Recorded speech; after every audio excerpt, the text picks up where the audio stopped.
Pizza dağıtıcısının akıl almaz soygunu, Brian Wells olayı. 2003 yılının 27 Ağustos günü ABD'nin Erie kentinde sıradan bir gün, sıradan bir iş teslimatıyla başlar gibi görünüyordu. Pizza dağıtıcısı Brian Wells, aldığı sipariş doğrultusunda şehrin kıyısında, neredeyse terk edilmiş bir alana doğru yola çıktı. Ancak bu teslimat, onun hayatının son ve en korkunç görevi olacaktı. Brian, siparişi ulaştırdığı evin kapısını çaldığında, içeride onu bekleyenlerin sıradan insanlar olmadığını kısa sürede fark etti. İçeriye adım atar atmaz bir grup tarafından rehin alındı. Bu kişiler, Wells'i soğukkanlı bir şekilde bir suç planının parçası haline getirecekti. Üzerine saatli bir bomba yerleştirildi. Bu el yapımı ancak oldukça karmaşık bir düzenekti ve Wells'e "Bunu çıkaramazsın, yapman gerekenleri tamamlamazsan bomba patlar" denildi. Bu suçluların Brian'dan istedikleri şey, kentin merkezinde bulunan PNC bankasını soymaktı. Onlar için bir araç, Wells içinse korkunç bir oyunun piyonuydu. Zamana karşı yarış başlamıştı. Ellerinde patlayıcı yelek ve bir baston tüfeğiyle PNC bankasına giren Brian Wells, içeri adım atar atmaz çalışanlara bağırarak talimatlar vermeye başladı. "Güvenlik kodlarını bilen herkesi buraya toplayın ve hemen çantama $250.000 doldurun." Ancak banka çalışanlarının panik halinde hareket etmesi, Wells'in beklentilerini karşılamadı. Çantaya yalnızca $8.000 koyabildiler. Brian, içeride fazla vakit kaybetmeden parayı alarak bankadan çıktı ve aracına bindi. Ama bir sorun vardı.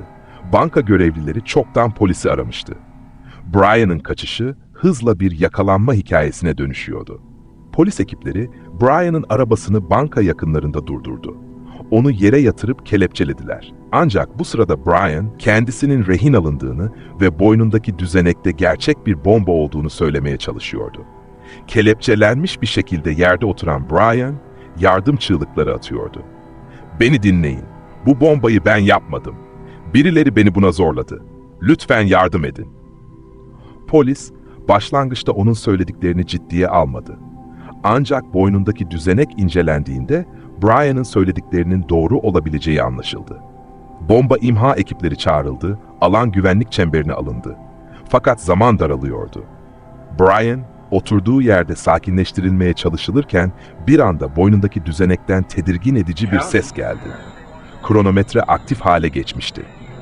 Çevredeki herkes ne yapacağını şaşırmışken bomba birkaç saniye içinde patladı.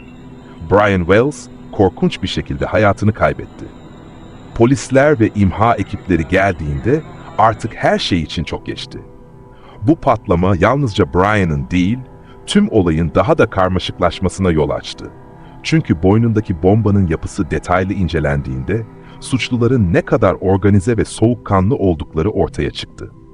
Bombanın karmaşık yapısı. Düzeneğin içeriği ev yapımı patlayıcılarla donatılmış iki ana bölümden oluşuyordu. Bombanın bir parçası boynuna sabitlenmiş ve kilitli bir şekilde tasarlanmıştı. Diğer parça ise barut ve borularla güçlendirilmişti. Ancak suçlular bu düzenekle yetinmemiş, çözümü zorlaştırmak adına işe yarar görünmeyen bir sürü kabloyu da bombaya eklemişti. Bu imha ekiplerini yanıltmak için yapılmış bilinçli bir hamleydi. Dahası Brian'a verilen bir notta bu düzeneyi etkisiz hale getirmek için şehirdeki farklı noktalara giderek belirli ipuçlarını toplaması gerektiği yazıyordu. Bu karmaşık bir yapbozdu ve Brian'ın bu bulmacayı çözmesi imkansıza yakındı. Polis bile verilen notları takip ederek tarif edilen yerlere gitti. Ancak suçlular o kadar zekice çalışmıştı ki geriye hiçbir somut kanıt bırakmamışlardı. Olayın arkasındaki şok edici gerçekler. Tam 4 yıl boyunca bu dava bir muamma olarak kaldı. Ancak 2007 yılında davayla ilgili önemli bir gelişme yaşandı. Suçlular arasında adı geçen Marjorie Diehl Armstrong ve Kenneth Barnes suçlu bulunarak tutuklandı. Fakat asıl beyin Rothstein'dı. Olayın asıl planlayıcısı olan bu kişi, 2004 yılında hayatını kaybetmişti. Onun ölümüyle olayın birçok detayı karanlıkta kalmıştı. Brian Wells'in ailesi bu sonuçları hiçbir zaman kabul etmedi. Onlara göre Brian, bu planın tamamen masum bir kurbanıydı. Ancak dava kapatıldı ve soruşturma resmi olarak sonlandırıldı. Sonuç, Brian Wells'in trajik ölümü yalnızca bir banka soygunu değil, Aynı zamanda insan psikolojisi ve suç dünyasının karanlık yüzü üzerine bir ders olarak hafızalarda kaldı. Kimilerine göre Brian, bu planın bir parçasıydı. Kimilerine göre ise tamamen masum bir kurbandı. Ancak bu olay geride çözülmesi güç bir gizem, karmaşık detaylar ve insanın içini ürperten bir hikaye bıraktı.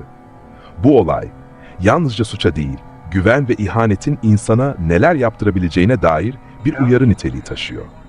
Eğer bu tür içerikleri ilgi çekici buluyorsanız, kanalımıza abone olmayı, zile basarak bildirimleri açmayı ve videolarımız hakkındaki düşüncelerinizi yorumlarda paylaşmayı unutmayın. Her yeni video için iyi seyirler.